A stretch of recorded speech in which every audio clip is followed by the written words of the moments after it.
When we think of Dubai, this is probably what comes to mind, right?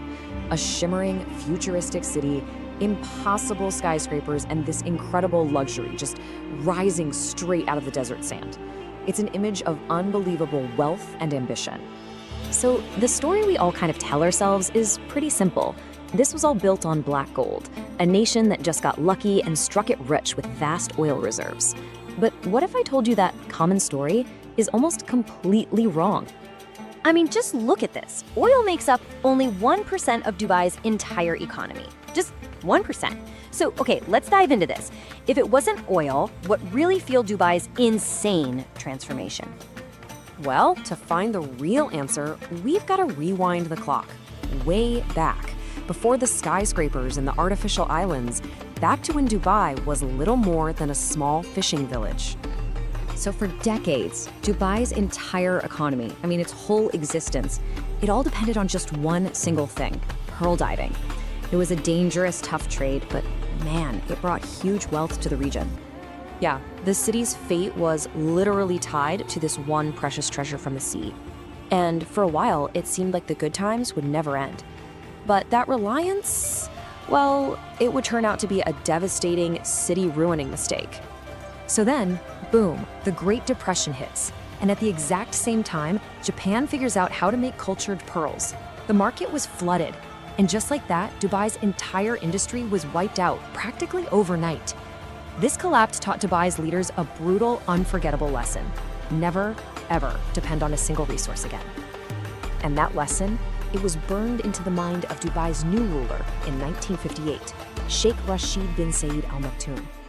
He was a man with a vision that, at the time, everyone else thought was absolutely crazy. Even after they did find oil in 1966, Sheikh Rashid knew their reserves were pretty small and they'd run out eventually. He was haunted by that pearl collapse. He famously warned that the good times could disappear, saying, "My grandfather rode a camel. His son will ride a camel." So he made this absolutely massive gamble. He took out huge loans, spending more money than Dubai's entire annual income to build massive infrastructure projects right in the middle of the desert. It was the ultimate build it and they will come strategy. Okay, but how do you actually turn empty ports and runways into a booming economy? Where does the money come from? Well, it came down to this brilliant playbook, and it all started with one real game-changing idea. So here's what Sheikh Rashid did. It was a total game changer. He took his massive new port, Jebel Ali, and just declared it a commercial-free zone. What does that mean? It means if you're a foreign company, you could operate there and pay zero, and I mean zero, taxes on anything. No import duties, no export duties, no profit tax, nothing. And the result of that one move? Absolutely staggering.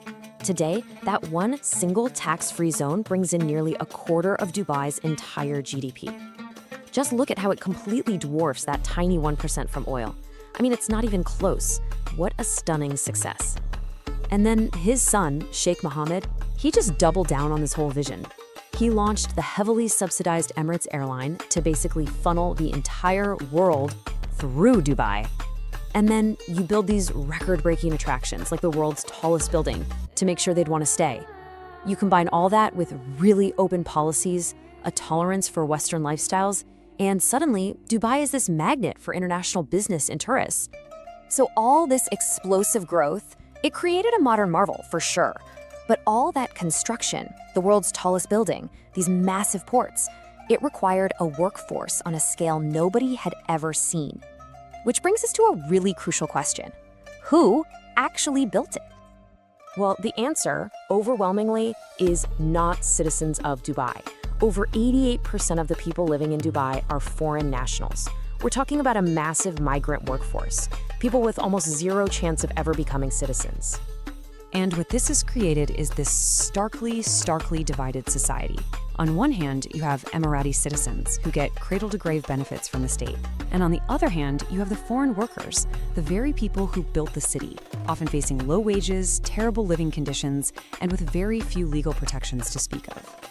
Now, right at the heart of this whole thing is something called the kafala system.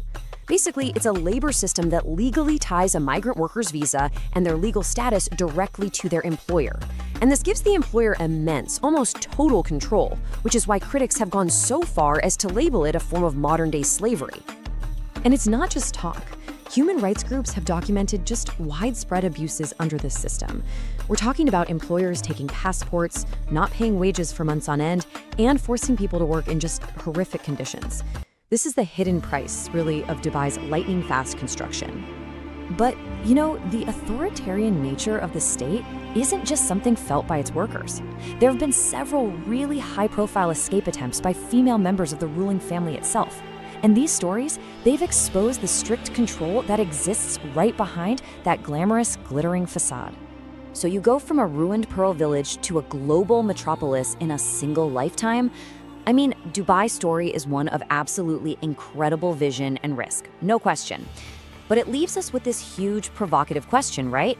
Is Dubai a brilliant model for a post-oil future, or is it all just a glittering mirage built on a foundation that's, in the end, completely unsustainable?